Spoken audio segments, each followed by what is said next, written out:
Làm thế nào để kiếm được 100 đơn hàng đầu tiên khi mà mình bán hàng trên Shopee? Thì trong cái video ngày hôm nay thì Hiếu sẽ chia sẻ đến cho bạn toàn bộ những bí mật, và Hiếu tin là những cái điều mà Hiếu sắp nói thì cũng không ai chia sẻ, và những cái thông tin này, những cái bí mật này thì Hiếu cũng chỉ chia sẻ ở trong cái lớp học của Hiếu mà thôi. Hiếu bắt đầu bán hàng trên Shopee từ năm 2017 cho tới thời điểm hiện tại thì Hiếu đã đạt được một lượng đơn như thế này, rồi một lượng doanh thu như thế này. Nhưng mà bạn biết là Hiếu không chỉ có một shop, Hiếu có rất là nhiều shop tương tự như vậy, rất nhiều ngành hàng khác nhau nữa. Nhưng mà trước khi đạt được những cái điều đó thì Hiếu cũng trải qua giống như bạn. Hiếu cũng phải là đi kiếm 100 đơn đầu tiên, rồi là Hiếu phải xây dựng một shop đầu tiên, rồi là cái shop đó là Hiếu phải lên shop yêu thích nữa. Nhưng mà nói thì nghe dễ, để mà đạt được 100 đơn đầu tiên nó thực sự rất là khó. Vì thế là cái lúc mà Hiếu mới bán, Hiếu chia nhỏ cái mục tiêu ra. Hiếu không có đặt mục tiêu là đạt 100 đơn đầu tiên nữa, mà Hiếu chia nhỏ ra đạt được 10 đơn đầu tiên. Và trong 10 đơn này thì Hiếu phải kiếm được ít nhất là từ 7 cho đến 10 cái đánh giá 5 sao của những khách hàng đầu tiên đó. Thì những cái đơn hàng đầu tiên và những cái số sao đầu tiên này nó mang lại cái ý nghĩa rất là lớn đối với cái shop của mình. Thì cái thuật toán của Shopee nó sẽ hiểu là cái shop của mình đang phát triển tốt và cái sản phẩm của mình có chất lượng tốt, thì cái thuật toán của Shopee nó mới đề xuất cái sản phẩm của mình tới cho những khách hàng khác nữa. Và thời gian đầu thực sự cũng rất là khó khăn để mà đạt được 10 đơn đầu tiên. Nó giống như câu chuyện là Hoàng Tuyết Lân thì thời gian đầu mình nó nhỏ, nó ít quán tính, nó không có lực thì nó sẽ lăn chậm. Nhưng mà khi nó to lên rồi, nó có quán tính rồi thì lúc này là nó sẽ lăn rất là mạnh, và khi đó thì cái shop mình nó cũng sẽ phát triển rất là nhanh, và nó cũng to lớn hơn theo thời gian. Hầu hết là mọi người đều vắt óc kiệt sức suy nghĩ làm sao để có được 100 đơn hàng đầu tiên, và đa số là đều bỏ cuộc. Nhưng bạn phải biết là nếu mà bạn chọn cái sự bỏ cuộc thì giống như kiểu là bạn đã chấp nhận đặt một cái dấu chấm hết cho cuộc hành trình này. Và giả sử sau này bạn muốn bắt đầu bạn bán hàng lại thì bạn lại bước lại những bước đi đầu tiên. Nhưng mà nếu mà bạn vượt qua được cái ngưỡng 100 đơn đầu tiên này thì bạn sẽ có niềm tin nè, bạn có động lực nè, rồi bạn có cái quán tính nè, rồi shop nó càng ngày nó cũng càng to. Và lúc này là bạn đạt được cái 100 đơn tiếp theo, hay là 200, 500 đơn, nó sẽ dễ dàng và nó nhẹ nhàng hơn 100 đơn đầu tiên rất là nhiều rồi. Vì vậy ở trong video này thì Hiếu sẽ chia sẻ đến cho bạn chính xác những gì Hiếu làm để xây dựng một cái shop từ con số 0 đơn cho tới 100 đơn đầu tiên nó diễn ra như thế nào. Ở video tiếp theo thì Hiếu sẽ chia sẻ cho bạn một cái case study mà Hiếu đã xây dựng build một cái shop mỹ phẩm từ con số 0 đơn cho tới 100 đơn hàng đầu tiên. Bạn nhớ đón xem video đó nha. Vậy thì bây giờ chúng ta cùng chuyển sang phần 1 thôi nào. Số 1, mình phải cố gắng đạt được 10 đơn đầu tiên. 10 đơn đầu tiên này nó khác hoàn toàn so với 90 đơn còn lại. Tại sao Hiếu lấy con số là 10? Tại vì 10 là một con số nó khoảng 10% so với 100 đơn thôi. Và nó khó thì cũng không khó, mà nó dễ cũng không dễ, nhưng mà mình phải biết cách làm nha. Và 10 đơn đầu tiên này nó không chỉ là tiền, nó không chỉ là bán được hàng, mà nó còn là niềm tin, nó còn là động lực của bạn nữa. Giả sử nếu như là bạn bán được vài đơn đầu tiên thì lúc này bạn sẽ tin là bạn sẽ bán được những đơn tiếp theo, và bạn tin vào cái sàn Shopee, hay là bạn tin vào sàn Lazada, hay là bạn có động lực hơn rất là nhiều. Và bạn phải đặt mình vào là một người khách hàng, để xem thử là mình đang cần cái món gì, mình đang cần một cái sản phẩm như thế nào ở cái shop này. Vì khi mà mình đặt mình vào là khách hàng thì mình sẽ hiểu tâm lý của khách hàng đang cần cái gì. Ví dụ là bây giờ mình bán hàng cho tệp học sinh, sinh viên thì những bạn này cần cái gì. Ví dụ như là cần hàng mẫu mã hot trend, rồi cần nhanh, đặc biệt là phải rẻ thì mình phải bán rẻ, bán hot trend. Chứ ví dụ như mình bán giá cao quá thì mình sẽ rất là khó bán. Để mà bán được 10 đơn đầu tiên thì nó cũng khó. Tại vì không ai muốn mình là chuột bạch của cái shop đó cả. Khi mà một cái shop mới tạo lên và đăng sản phẩm lên thì sẽ không có khách hàng người ta truy cập, người ta mua hàng đâu. Tại vì khách hàng người ta không muốn họ là người đầu tiên, họ không muốn họ là chuột bạch của cái shop này, nên là người ta sẽ đi tìm những cái sản phẩm của những cái shop đã bán lâu năm, có nhiều cái đánh giá 5 sao, nhiều đánh giá tốt. Vì thế trong cái giai đoạn 10 đơn đầu tiên này bạn phải tạo những cái deal, những cái mã giảm giá giảm thật là sâu, thậm chí là về vốn hay là lỗ nhẹ một tí. Sau đó bạn đăng lên trang Facebook cá nhân của bạn nè, bạn đăng vào những cái hội nhóm. Ví dụ như bây giờ bạn bán những cái sản phẩm liên quan tới về phụ kiện cho cá đi, ví dụ san hô hay là rong biển, hay là những cái muối biển gì đó, thì bạn sẽ đi kiếm những cái hội nhóm mà chuyên làm hồ kính hay là những cái hội nhóm mà chuyên chơi cá cảnh, thì bạn seeding vào trong đó thì bạn sẽ bán được những đơn hàng đầu tiên. Còn kiểu thứ hai là bạn sẽ nhờ bà con dòng họ, bạn bè, anh chị em gì đó mua hàng giùm bạn, nhưng mà bạn phải tránh tuyệt đối những cái vấn đề liên quan tới wifi hay là chung thiết bị nha. Thì khi mà bạn có được 10 đơn hàng đầu tiên, giả sử như bạn có được 10 đánh giá 5 sao đi, thì Shopee người ta hiểu cái thuật toán của nó, biết là cái sản phẩm của bạn có giá trị và cái shop của bạn đang phát triển, thì Shopee nó sẽ đề xuất những cái sản phẩm đó tới cho những khách hàng mới hay là những khách hàng mà đang có nhu cầu với sản phẩm của bạn. Và cái khúc này bạn lưu ý giúp Hiếu một tí thôi, là giả sử như là shop bạn có 100 sản phẩm đi, và bạn xác định cái sản phẩm nào là sản phẩm chủ lực trong cái shop của bạn, bạn chỉ nên là đẩy đánh giá vào 2 cho tới 3 sản phẩm ở trong một cái shop thôi. Tại vì bạn không thể nào mà rải 10 đơn hàng cho 10 sản phẩm cùng lúc được, nó sẽ bị phân tán và nó không có tập trung ấy. Thay vì vậy bạn cứ tập trung ví dụ như 2 sản phẩm, mỗi sản phẩm có 5 đơn hàng và có 5 đánh giá 5 sao là ok nhất. Vậy thì làm sao để cho Shopee nó biết là bạn đang chăm sóc cái shop, bạn đang muốn phát triển công việc kinh doanh này? Thì mình cùng qua phần thứ hai nha. Trong cái phần thứ hai này sẽ có 5 cái ý quan trọng mà Hiếu muốn bạn biết và bạn nắm rõ và bạn làm được 5 ý này nha. Ý thứ nhất là một cái shop mà nó chuyên nghiệp, một cái shop mà để có được nhiều lượng hiển thị thì bạn phải đăng sản phẩm đều tay. Bạn cứ hình dung là giả sử bây giờ bạn vào cái shop đó bạn mua hàng, nhưng mà bạn chỉ thấy cái shop đó chỉ có lèo tèo vài chục sản phẩm thôi.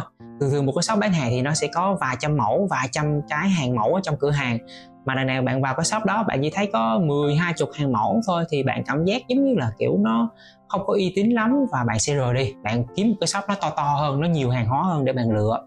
Thì đó là ý đầu tiên, bạn luôn luôn đăng sản phẩm đều tay. Với sự giống như là bạn bán ngành hàng thời trang đi ha, một cái shop như vậy có khoảng 100 sản phẩm đi, thì bạn giúp Hiếu là mỗi ngày bạn lên mục tiêu là bạn đăng 5 sản phẩm chuẩn sale, 5 sản phẩm một ngày thôi, nhưng mà bạn phải đăng liên tục hàng ngày. Cái ý số 2 ở trong cái phần 2 này là mình phải tối ưu cái tiêu đề, mình tối ưu cái mô tả làm sao cho nó chuẩn SEO.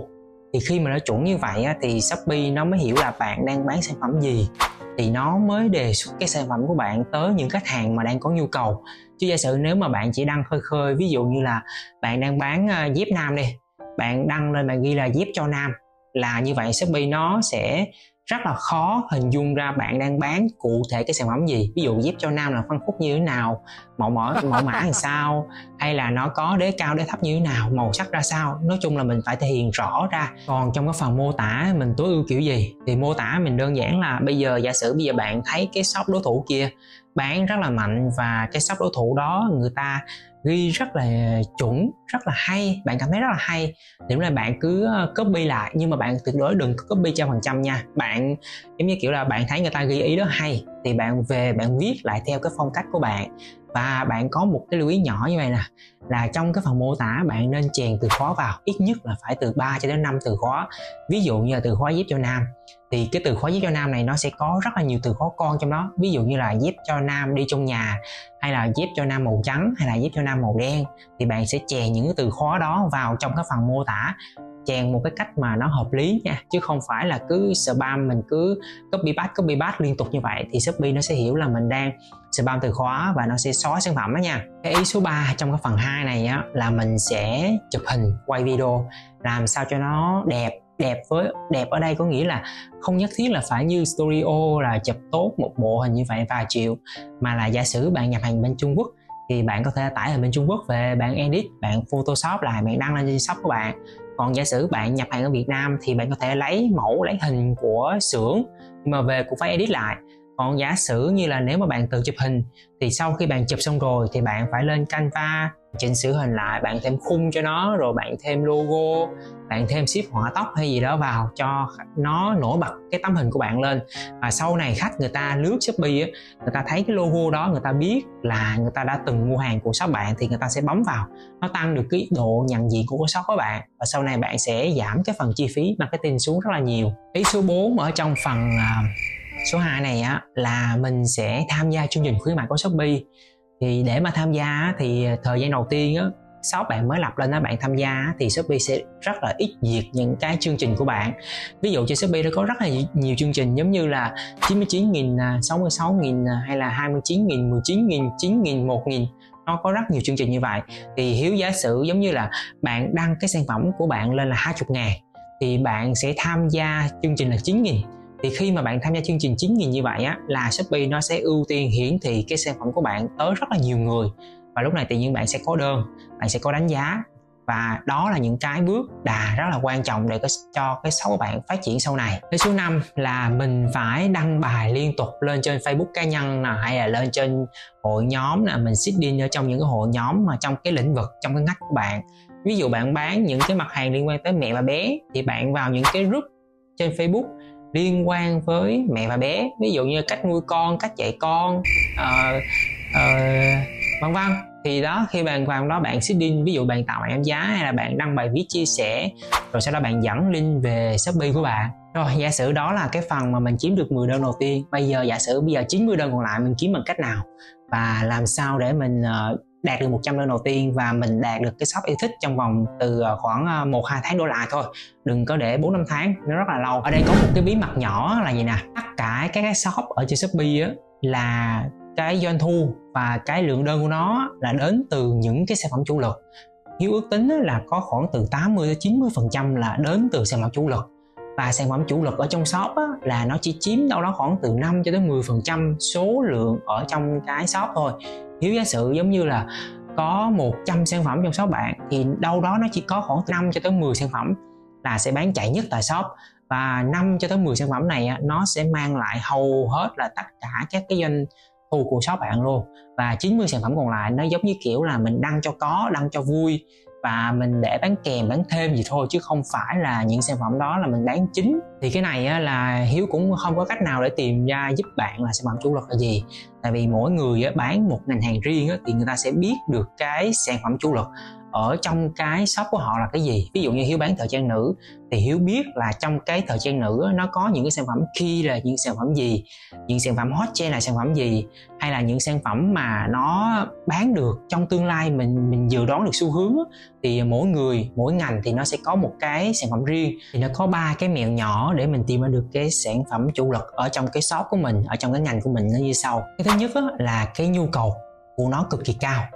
Nó giống như là khi mà mình vào trong Shopee, mình tìm cái từ khóa là vớ cho nam hay là tất nữ, tất cổ cao, thì cái lượt tìm kiếm, cái nhu cầu của nó rất là nhiều. Còn giả sử như là khi mà mình tìm kiếm những cái sản phẩm liên quan tới gốm sứ bát tràng hay là nhang gì đó thì nó sẽ rất là thấp, chứng tỏ là giả sử như mình có build, mình có xây dựng cái đó thành sản phẩm chủ lực đó, thì cái volume thị trường của nó cũng sẽ rất là thấp. Và cái doanh số mình đạt được nó cũng sẽ không có nhiều, nó chỉ bị giới hạn ở mức đó thôi. Còn giả sử với cái từ khóa là tắc cổ cao đi, nó có một cái lượng tìm kiếm cỡ như vậy thì mình sẽ ăn được rất là nhiều. Giả sử mình chỉ chiếm khoảng vài phần trăm hay tới 10% thôi là mình đã chiếm được một thị trường rất là to rồi. Thì chốt lại là để mà tìm sản phẩm chủ lực, ở cái mẹo số 1 là mình sẽ dựa vào cái volume tìm kiếm của thị trường.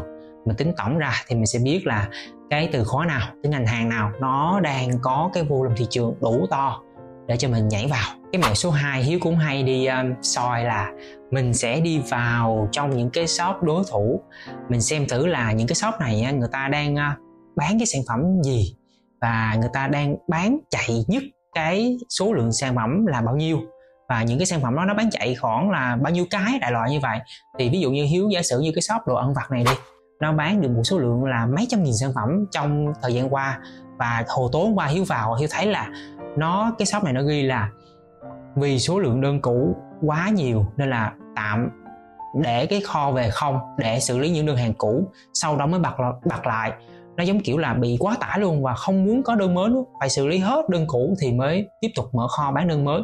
Nó kiểu như vậy. Thì đó chính là một cái sản phẩm mà chủ lực của shop thì cũng có thể là trở thành chủ lực của shop mình. Thì đó là cái mẹo thứ hai mà Hiếu hay tìm cái kiểu đó. Cái mẹo số 3 để mà tìm được sản phẩm chủ lực ở trong cái ngành, cái shop của bạn thì Hiếu giả sử như bây giờ bạn đã bán được là 10 sản phẩm đầu tiên rồi, và bạn cũng đi vào những cái shop đối thủ, bạn soi những sản phẩm rồi, thì bạn sẽ biết đâu đó được một ít thông tin về cái shop kia, và bạn cũng biết được là trong cái shop bạn dự đoán được, bạn dự tính được là cái sản phẩm nào sẽ là sản phẩm chủ lực, thì lúc này bạn sẽ đẩy traffic, dồn traffic về cho nó, dồn đơn hàng vào cho nó bằng cách là giống như những cái cách mà Hiếu vừa kể trên: đăng ký chương trình khuyến mãi Shopee, tạo deal, tạo mã giảm giá, đăng lên trang Facebook cá nhân, hay là seeding trong hội nhóm. Giả sử như là sau 1 tháng bán hàng đầu tiên bạn đạt được 100 đơn đi ha, thì trong 100 đơn đó bạn vào cái phần phân tích bán hàng của bạn, bạn sẽ thấy được cái sản phẩm nào nó có cái lượt traffic nhiều nhất, nó có cái doanh thu nhiều nhất, nó có cái lượng đơn nhiều nhất, thì đó chính là sản phẩm chủ lực. Lúc này bạn sẽ tổng toàn lực tấn công cho sản phẩm đó, giống như kiểu là toàn bộ traffic ở trong cái shop của bạn chỉ dồn duy nhất cho một cái sản phẩm đó thôi, đẩy cái sản phẩm đó lên. Thì khi mà sản phẩm đó lên rồi, nó sẽ kéo cả toàn một shop lên. Thì ở đây á, có một cái cách nữa, một cái mẹo nữa là gì? Để mà đẩy được cái lượng đơn cho cái sản phẩm chủ lực đó thì bạn bắt buộc phải chạy quảng cáo. Nhưng mà cái về phần quảng cáo Shopee ấy, nó sẽ rất là dài và nó sẽ nhiều cái kỹ thuật, nhiều cái tư duy lắm. Thì Hiếu xin hẹn bạn ở những video sau nữa thì Hiếu sẽ nói chi tiết về cái phần quảng cáo Shopee. Còn trong video này nói thì nó sẽ rất là dài. Thì đại khái ở đây á, là giả sử như là bạn xác định sản phẩm đó chủ lực, thì lúc này bạn sẽ chạy quảng cáo cho sản phẩm đó để nó tiếp cận được nhiều người hơn. Nếu giả sử là cái sản phẩm đó của bạn nó có khoảng 10 đơn hàng và có 10 đánh giá 5 sao đi ha, thì lúc này bạn cứ bơm ad, feed ad cho nó nhiều lượt hiển thị hơn cho tới những khách hàng mới mà thôi. Thì lúc này á, là bạn sẽ có được những đơn tiếp theo. Thì cái câu chuyện lúc này á, nó không phải là kiếm thêm một vài đơn nữa, mà là cái câu chuyện còn lại là 90 đơn tiếp theo. Nó sẽ nhẹ nhàng hơn rất là nhiều. Thì qua tất cả các shop mà Hiếu từng xây dựng á, thì Hiếu nghĩ đây là một cái bí mật mà rất là lớn, và cái này Hiếu cũng chỉ chia sẻ trong cái khóa học offline của Hiếu thôi. Nên là nếu mà bạn xem tới khúc này thì rất là ok.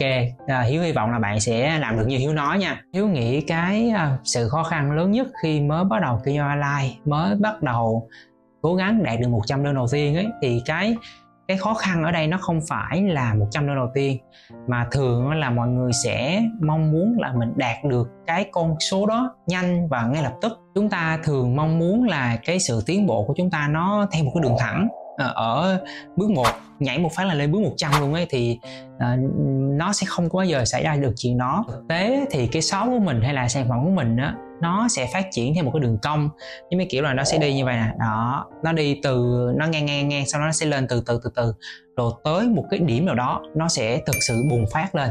Nó giống như kiểu là khi mà bạn 1 đơn, 2 đơn, 3 đơn, 10 đơn, sau đó lên 100 đơn, bùng phát lên cái là 500 đơn, 1000 đơn. Hiếu chắc chắn một điều là khi mà bạn đã đạt được một cái mức là 100 đơn đầu tiên rồi, thì 100 đơn tiếp theo hay là 200 đơn tiếp theo nó sẽ nhẹ nhàng và nó sẽ dễ hơn rất là nhiều so với 100 đơn đầu tiên. Hiếu có tìm hiểu nguyên nhân tại sao mọi người lại muốn cái kết quả mình nó tới nhanh và nó theo cái hướng là ngay lập tức.